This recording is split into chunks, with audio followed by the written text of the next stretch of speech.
Hi guys, welcome to the session. So we had started the discussion around the market structure in which we have covered different forms of market, and today we are going to cover about the oligopoly market, which is an again important concept of your IE and IFS component of JAIIB November 2025 examination. तो इस series में we have covered different forms of market like perfect competition, monopoly, monopolistic market, and today we are going to cover about the oligopoly market here. ठीक है, चलिए discuss करते हैं oligopoly के बारे में. So first the brief introduction about the market do we have covered in the previous sessions. तो अगर आपने प्रीवियस सेशंस नहीं देखे guys, do watch the previous sessions, they are important है क्योंकि आपके एग्जामिनेशन पॉइंट ऑफ व्यू से वो बहुत इंपॉर्टेंट है. बात करें मार्केट की, तो मार्केट क्या है? मार्केट एक मैकेनिज्म है, मार्केट एक प्लेस है जहां पर बायर एंड सेलर्स मिलते हैं अपनी गुड्स को बाय और सेल करने के लिए. ठीक है, तो बायर्स जाते हैं वहां पे चीजों को परचेज करने के लिए, सेलर्स उस प्लेस पर आते हैं या उस मैकेनिज्म का पार्ट बनते हैं अपने प्रोडक्ट्स को सेल करने के लिए. तो उस पर्टिकुलर प्लेस को, उस पर्टिकुलर मैकेनिज्म को वी कॉल इट मार्केट. तो पहले हम देखते थे फिजिकल मार्केट, ट्रेडिशनल मार्केट जो अभी भी एग्जिस्ट करते हैं, बट एक नया मैकेनिज्म आ गया है मार्केट का, that is the digital market. जहां पर for example you can see that जो हमारे अमेजॉन हो गया, फ्लिपकार्ट हो गया, देन फर्दर जेप्टो, जोमेटो, स्विगी, ये सारे के सारे क्या है? They all are the market as well, they all are the mechanism जहां पर बायर एंड सेलर आते हैं और वो अपनी जो रिक्वायरमेंट है बाइंग एंड सेलिंग की वो पूरी करते हैं. Right, so this is the brief understanding about the market. अब यहां पे जो मार्केट है उसकी अलग अलग सेग्रीगेशन किया गया है, मार्केट को बाइफरकेट किया गया है into the two categories, that is the perfect market and the imperfect market. So perfect market में we have already covered perfect competition के बारे में, what are the important features. Imperfect market में there are three categories, that is monopoly, monopolistic competition and the oligopoly. इनमें से we have already covered the monopoly and the monopolistic competition, and today we are going to cover about the oligopoly. तो अगर आपने previous sessions नहीं देखे हैं जो आपके इन टॉपिक से रिलेटेड है guys, do watch the previous session, that is freely available on our YouTube channel only. यहां पे जो हमने ये बाइफरकेशन किया है गाइस, तो किस बेसिस पर किया? There must be some basis जहां पर हम बाइफरकेशन कर रहे हैं या सेग्रीगेशन कर रहे हैं. So these are the important basis. यहां पर number first is the number of firms. ठीक है, कितनी फर्म्स है किसी टाइप ऑफ मार्केट में, एक तो ये बेसिस हो गया. फर्म या एक ही फर्म है या बहुत ज्यादा फर्म है या फ्यू फर्म्स है, उसके हिसाब से भी यहां पर सेग्रीगेशन किया जाता है. Second is the ease of entry and exit of the firms. कितनी आसानी से कोई फर्म जो है मार्केट का पार्ट बन सकती है, कितनी आसानी से उस मार्केट को यहां पे एग्जिट कर सकती है. This is another basis based on which segregation is done. And number third is the product differentiation. Degree of product differentiation मतलब आपका प्रोडक्ट आपके कॉम्पिटिटर के प्रोडक्ट से कितना अलग है, क्या स्पेशल फीचर्स है, ठीक है, क्या यूनिकनेस है. This is another basis through which यहां पर क्या होता है, हम यहां पे सेग्रीगेशन करते हैं. Right, so these are the three important basis जिसके हिसाब से हम यहां पे मार्केट का सेग्रीगेशन करते हैं. Now let's start the discussion around the oligopoly here. So oligopoly, सबसे पहले इसको रीड करते हैं, then I will make you understand. Oligopoly can simply be defined as the competition among the few firms. तो यहाँ पे फ्यू फर्म्स होती हैं. We have seen in the perfect competition बहुत सारे लार्ज नंबर ऑफ सेलर्स होते हैं. In the monopolistic competition also large number of sellers होते हैं. मोनोपोली में एक ही सेलर होता है. ठीक है, तो यहाँ पर हम बात करें ओलिगोपोली में, तो यहाँ पे फ्यू फर्म्स होती हैं. ठीक है ना, बहुत ज्यादा ना सिंगल, इन दोनों के बीच का फ्यू फर्म्स, कुछ ही फर्म्स होती है, कुछ ही सेलर्स होते हैं, तो उनके बीच में ही यहाँ पर कॉम्पिटिशन जो है वो रहता है.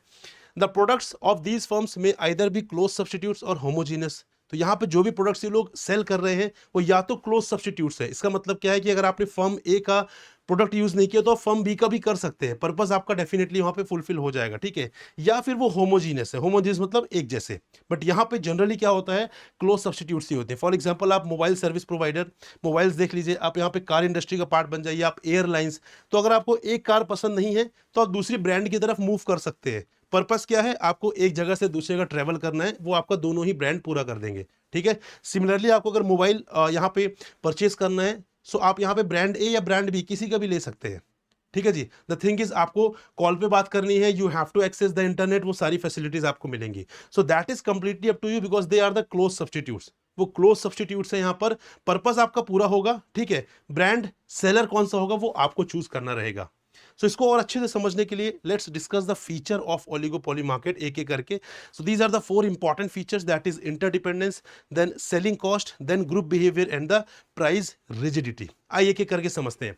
Very first is the interdependence. पहले थोड़ा सा इसको रीड करते हैं, then I will tell you कि what is the meaning of interdependence. So interdependence is a very significant feature of oligopoly, when the number of firms is small, any strategy regarding the change in price, output or quality of product will depend on the rival's reaction for its success. Thus, the success of price reduction policy by one company will depend on the reaction by its rival.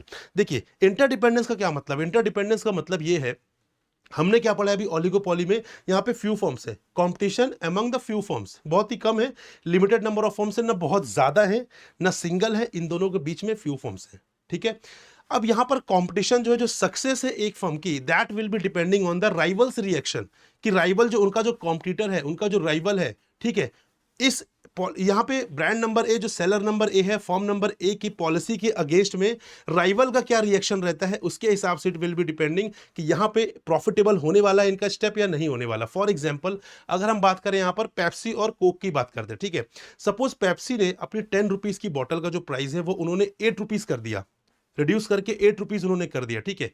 अब इनकी success इस बात पर depend है, इस बात पर depend करती है कि यहाँ पे कोक का क्या रिस्पॉन्स रहता है। अगर सपोज कोक ने 10 रुपीज, जो पेप्सी ने 10 रुपीज से 8 रुपीज किया है, कोक ने कोई भी चेंजेस नहीं किए हैं, so what would happen, Coke के बहुत सारे कंज्यूमर जो है वो यहाँ पर पेप्सी में शिफ्ट हो जाएंगे, मतलब ये स्टेप इनका यहाँ पे सक्सेसफुल रहेगा। बट अगर यहाँ पे कोक ने 10 रुपीज की बॉटल, कोक ने अपनी 10 रुपीज की बॉटल का प्राइस 7 रुपीज कर दिया, देन यहाँ पे जो पेप्सी के जो कस्टमर थे वो भी यहाँ पे शिफ्ट कर जाएंगे, ठीक है। तो ऐसे में क्या होगा, ऐसे में पेप्सी का जो प्राइस रिडक्शन वाला स्टेप है, जो पॉलिसी है, वो यहां पर फेल हो जाएगी, राइट। तो this is what I am saying, interdependence है कि यहां पे success of a policy is depending on the rivals reaction, की राइवल उसको कैसे रिएक्ट करता है, राइवल्स या कॉम्पिटिटर की क्या पॉलिसी रहती है उस पर्टिकुलर पॉलिसी के अगेंस्ट में, इस हिसाब से यहाँ पर डिसाइड किया जाता है, इस हिसाब से यहाँ पे देखा जाता है कि एक ब्रांड की, एक सेलर की जो यहाँ पे पॉलिसी वो सक्सेसफुल है या नहीं है। बिकॉज फ्यू फॉर्म्स है, बहुत ज्यादा फॉर्म्स नहीं है, लिमिटेड फॉर्म्स है, तो ये सब चीजें बहुत ही कॉमन है। This is the first feature है। Second is the selling cost. देखिए, अब यहां पर हम बात करें चाहे मोबाइल फोन की, हम बात करें एयरलाइंस की, हम बात करें कार की, हम बात करें बाइक की, हम किसी भी चीज की बात करें जहां पर few players, few sellers are, few firms are available, ठीक है, तो वहां पर कहीं ना कहीं तो ये क्लेम किया जाता है कि हमारी सर्विसेज अच्छी हैं, ये हमारा गुड्स अच्छा है, हमारा प्रोडक्ट अच्छा है। अगर हम बात करें मोबाइल की, ठीक है, तो एप्पल बोलता है हमारा बेस्ट प्रोडक्ट है, ठीक है, सिमिलरली सैमसंग बोलता है हमारा बेस्ट प्रोडक्ट है, गॉट इट, वो अपने अपने फीचर्स भी बताते हैं यहाँ पर। इसी तरीके से हम बात करें कार की, तो हुंडई वाले बोलते हैं हमारी कार बेस्ट है, यहाँ पे निसान वाले बोलते हैं हमारी कार बेस्ट है, ठीक है, होंडा बोलती है हमारी कार बेस्ट है, कुछ ना कुछ अपने यूनिक फीचर्स को बनाकर रखते हैं। तो यहाँ पर अगर मैं बोल रहा हूँ कि ब्रांड नंबर ए क्लेम कर रहा है कि हमारा ये बेस्ट है प्रोडक्ट, ब्रांड नंबर बी बोल रहा है कि हमारा प्रोडक्ट बेस्ट है, तो अगर दोनों अपने आप को बेस्ट बोल रहे हैं, दोनों कुछ ना कुछ फीचर बता रहे हैं, which means they need to bear the selling cost. Selling cost क्या होती है? सेलिंग कॉस्ट हमने पहले भी समझा हुआ है। सेलिंग कॉस्ट का मतलब है कि अपने प्रोडक्ट को सेल करने के लिए जो कॉस्ट बियर करनी है, सो वो कौन सी का कॉस्ट होती है? वो कॉस्ट होती है जो हमारी एडवर्टीजमेंट हुई होती है, सेल्स प्रमोशन होती है, ठीक है, हम जो यहाँ पे हम जो एडवर्टीजमेंट करते हैं, हम जो डिजिटल प्रमोशन करते हैं, हम जो होर्डिंग्स लगाते हैं, हम जो सेलिब्रिटीज को अपना ब्रांड एम्बेसडर बनाते हैं, ये सब क्या है? They all are the part of selling cost. क्यों ऐसा करना पड़ रहा है? क्योंकि आप बोल रहे हो कि आपका जो प्रोडक्ट है वो आपके कॉम्पिटिटर से बेटर है। तो अगर बेटर है तो कैसे बेटर है वो आपको प्रमोट करना पड़ेगा, वो आपको बताना पड़ेगा, and for that purpose you need to bear the selling cost here, ठीक है। बात करें परफेक्ट मार्केट की, मोनोपोली मार्केट की, यहां पर सेलिंग कॉस्ट नहीं होती है। परफेक्ट मार्केट में जो गुड्स होता है होमोजीनियस होता है, सबके पास सेम गुड्स है, तो अलग से प्रमोशन करने की जरूरत नहीं है। मोनोपोली में एक ही सेलर है, ठीक है, वहां पर कोई फर्क नहीं पड़ता है, सेलिंग करिए ना करिए, कस्टमर आपके पास ही आएगा, customer does not have any other option. लेकिन मोनोपोलिस्टिक कंपटीशन में और ओलिगोपोली में यहां पर सेलिंग कॉस्ट हमें बियर करनी पड़ती है। क्लियर?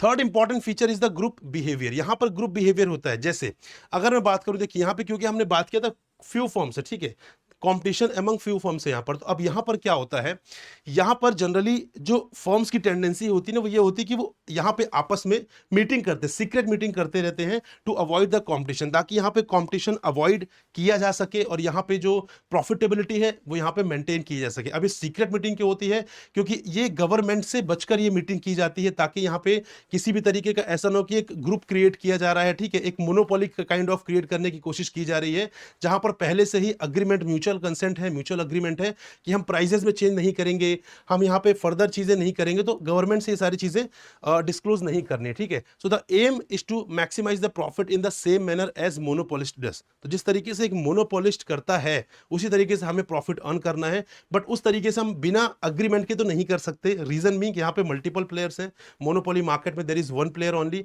यहाँ पर मल्टीपल प्लेयर्स हैं। सो एटलीस्ट हमें उस सिचुएशन में आने के लिए we have to meet, we have to have informal agreement, उसके बाद फिर यहाँ पे हम चेंजेस कर सकते हैं। Obviously when they came together it looks as if all firms have become a single entity like a monopolist. अगर हम ओपन तरीके से सारी फर्म्स आ जाए सामने तो फिर तो काइंड ऑफ मोनोपोली हो गई ना, कि सबने डिसाइड कर लिया कि प्राइस हमें यही रखना है, तो this is a monopoly kind of, got it.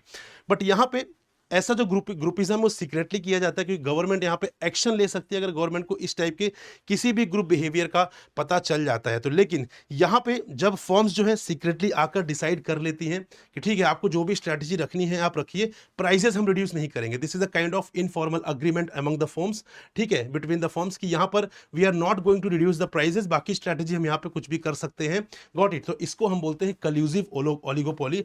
कल्यूसिव oligopoly में क्या होता है, यहाँ पे यूनैनिमसली डिसीजन लिया जाता है, यूनानिमसली अपने प्रॉफिटेबिलिटी को यहाँ पर बढ़ाने के लिए जो है बेसिकली फर्म्स काम करती हैं। और इस केस में in the case of collusive oligopoly यहाँ पर they can earn the super normal profits, ठीक है, सुपर नॉर्मल प्रॉफिट से अर्न कर सकते हैं, क्योंकि now they have decided. Otherwise क्या होगा, अदरवाइज यहाँ पे अगर सब इंडिपेंडेंट काम कर रहे होंगे, पेप्सी ने कम किया प्राइस, उससे कम कर दिया कोक ने, फिर फर्दर पेप्सी को सर्वाइव करना उसने और कम कर दिया, किसकी प्रॉफिटेबिलिटी हैम्पर हो रही है, इन ब्रांड्स की, इन फर्म्स की प्रॉफिटेबिलिटी यहाँ पर हैम्पर हो रही है, गॉट इट। तो अगर वो इंडिपेंडेंटली काम करते हैं so that is a part of non collusive oligopoly, उसको हम बोलते हैं non collusive oligopoly.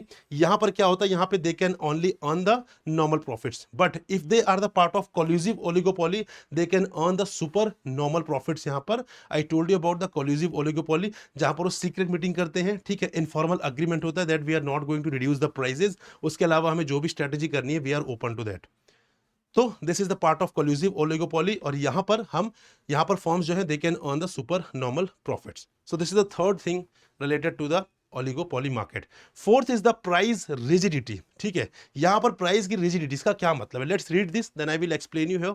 In oligopoly market once the price of the product is fixed by the firms it is normally not changeable. एक बार यहां पर firms price fix कर देती है अपने प्रोडक्ट को, तो जनरली नॉर्मली से चेंज नहीं करती हैं। So the price is rigid here. The reasons for this is that firms face different types of consumers having different elasticities. देखिए यहाँ पर जो ब्रांड है, ठीक है, एक कोई पर्टिकुलर मान लीजिए कार है या टूथपेस्ट है या मोबाइल है, कोई भी एग्जांपल आप ले सकते हैं। तो यहाँ पर क्या हो रहा है, यहाँ पर उनका एक कस्टमर बेस बना हुआ है, एक कंज्यूमर बेस बना हुआ है, ठीक है, हर कंज्यूमर की अपनी एक प्राइस इलास्टिसिटी है, ठीक है, कंज्यूमर की यहाँ पे अपनी डिफरेंट इलास्टिसिटी ऑफ डिमांड है। इसका मतलब क्या है कि यहाँ पर अगर प्राइस चेंज होता है तो उस प्राइस के चेंज होने से डिमांड में भी फ्लक्चुएशन आ सकती है। भाई यहाँ पे हर कैटेगरी का जो पर्सन है, हर कैटेगरी का जो कंज्यूमर है, चाहे वो रिच हो, चाहे वो सुपर रिच हो, चाहे वो मिडिल क्लास हो, पुअर क्लास हो, हर पर्सन जो है उस ब्रांड से जुड़ा हुआ है, ठीक है। अगर ब्रांड वहां पर प्राइस को चेंज करती है तो हो सकता है जो यहाँ पे बहुत बड़ी और सब्सटेंशियल प्रोपोर्शन ऑफ जो उनका कंज्यूमर बेस अगर वो पुअर क्लास से है तो यहाँ पर वो हो सकता है यहाँ से स्विच कर जाए। तो बहुत रिस्की होता है यहाँ पे प्राइस को चेंज करना, क्योंकि ऑलरेडी एक कंज्यूमर बेस बना होता है उस ब्रांड का, और ब्रांड उस कंज्यूमर बेस के साथ यहाँ पे किसी भी तरीके से कोई छेड़छाड़ नहीं करना चाहता है। इस वजह से यहाँ पर जो प्राइस रिजिडिटी हमें ऑब्जर्व करने के लिए मिलता है, ठीक है, प्राइस रिजिडिटी हम यहाँ पर देखते हैं। जैसे आप देखिए यहाँ पे पार्ले जी बिस्किट हो गया, ठीक है, पार्ले जी बिस्किट का 10 रुपीज वाला पैकेट आपको आज भी मिलेगा, बहुत पहले से मिलता आ रहा है, लेकिन आप वहां पर देखेंगे क्वांटिटी में कहीं ना कहीं चीजें कम की जा रही हैं, जो बिस्किट्स का साइज है उसे कम किया जा रहा है। क्यों? क्योंकि पार्ले जी नोज वेरी वेल कि मेरा एक कंज्यूमर बेस बना हुआ है, ठीक है, मेरा कंज्यूमर बेस बना हुआ है। अगर हमने प्राइस को ज्यादा बढ़ाया तो हो सकता है जो हमारा जो ये मिडिल इनकम और जो हमारा ये पुअर क्लास वाला जो ग्रुप है ये हमसे स्विच करके दूसरी ब्रांड में चला जाए, तो एक बहुत बड़ा लॉस फेस करना पड़ सकता है। Got it. तो यहाँ पे हर इंसान की अपनी एक इलास्टिसिटी ऑफ डिमांड होती है, उस चीज को ध्यान में रखते हुए ब्रांड भी ये चीज कोशिश करते हैं कि यहाँ पर हम क्वांटिटी थोड़ा सा कम कर दे, ठीक है, बाकी चीजें हम थोड़ा सा कम कर दे, बट यहाँ पे प्राइस हमें लगभग यहाँ पे चेंज नहीं करना है। सो काफी लंबे समय तक हम यहाँ पर ऑब्जर्व करते हैं कि प्राइसेस में बहुत ज्यादा फ्लक्चुएशन नहीं होता है, and this concept, this feature is known as price rigidity. Clear guys? So these all are the important features of the oligopoly market. मुझे उम्मीद है कि आपको ये कॉन्सेप्ट बहुत अच्छे तरीके से समझ में भी आया होगा। एंड गाइज, अगर आपको यहाँ पे पीडीएफ सेशन का पीडीएफ चाहिए, so do join it the Telegram group. इसको आप ज्वाइन कर लीजिए यहाँ पर। इसको ज्वाइन करने के बाद आप कोई भी क्वेरी है वो मुझसे डायरेक्टली यहाँ पे अप्रोच करके आप पूछ सकते हैं, right. And also you will get the regular updates related to your examination and other information. So this is all for this video. I hope this was fruitful for you. We'll meet in another informative video. Till then, goodbye. Happy learning, guys. Take care. Jai Hind.